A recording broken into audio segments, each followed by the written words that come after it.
this is my iPhone during the day, and here's how it looks at night. And this is the setup on the weekends. Yep, with iOS 16, it's now possible to have multiple setups and switch between them whenever you want.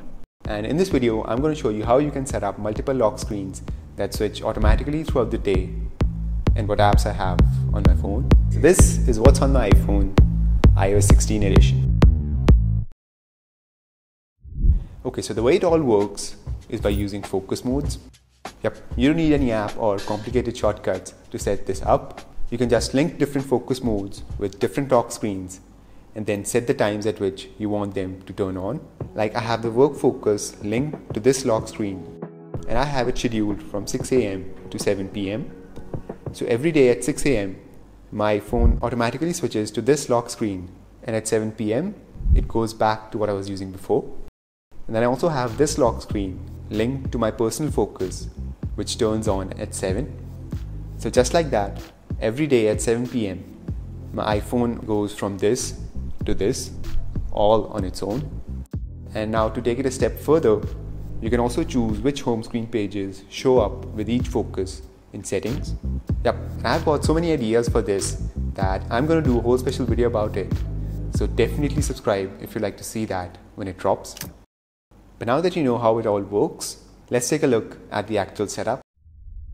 Okay, so starting with the wallpaper, which really sets the theme and tone for the whole setup, I've gone with this abstract flow wallpaper in blue.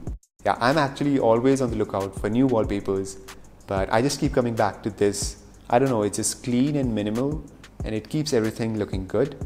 Yeah, it's part of the abstract flow collection, and I'll leave a link to it if you want. Okay, but now moving on to the new lock screen, I've got date at the top along with wind conditions at my location. I've set the clock font to stencil and I've left the color to white.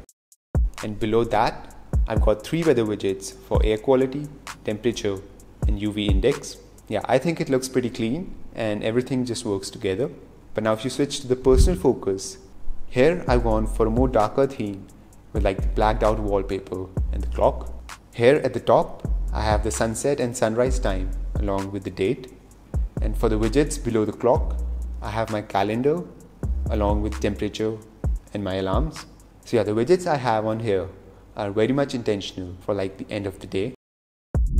And now for the home screen, it's pretty basic honestly, and it's still pretty much the same as my last setup. Yeah, I don't do the empty spaces thing because I'm always switching out wallpapers and you have to do that process all over again.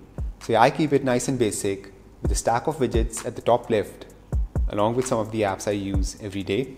Yeah, you'll find a lot of stock apps here like the calendar and notes, and also stock widgets like the weather, battery, and calendar.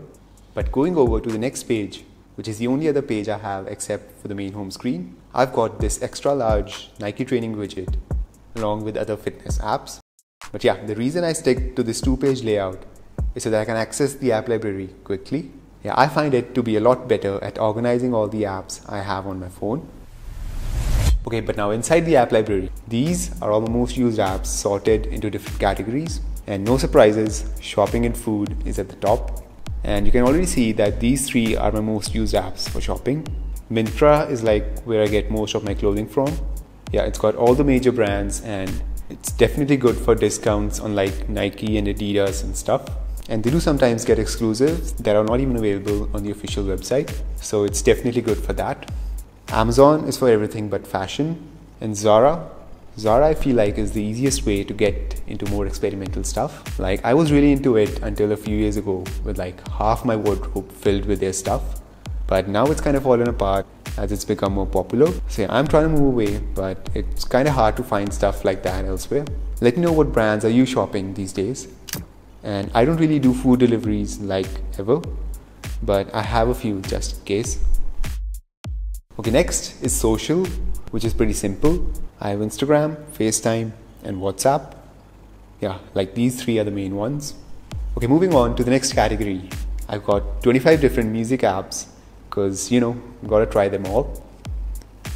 But yeah, I'm actually trying out YouTube Music right now, but my main music app of choice is Spotify. And you can find out why in this video I did a while back.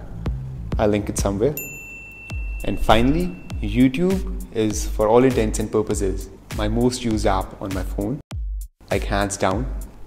Okay, for photo and video, I've got way too many apps for what I do.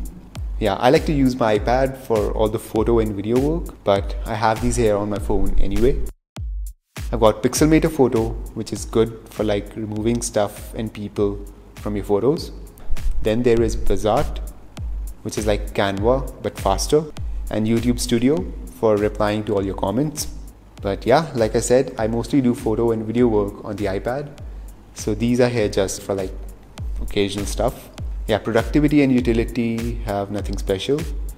Then there's others, and then health and fitness.